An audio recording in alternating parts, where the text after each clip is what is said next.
Instagram. Today we're going to learn this high key, high contrast light setup that we have going on with Daniel Craig here.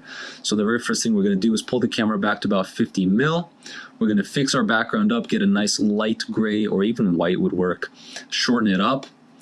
Next thing we're going to do is select our model, get him looking as close as possible to Daniel.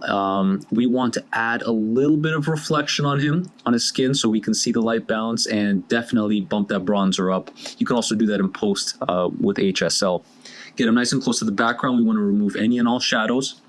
And the light source that we're going to use is a small reflective umbrella. Again, high contrast, hard light, but removes the shadows. Next thing we're going to do is we're going to add a small V-flat on the lower half of his body, a light blocker, just to add a little extra contouring.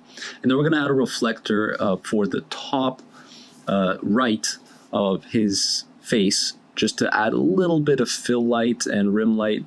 You could do this with both sides, but one side looks fine. Make sure the light is out of your way, you're happy with the focal length, and when you're ready, snap that image. And there you have it. Follow along for more tips, tricks, and lighting setups.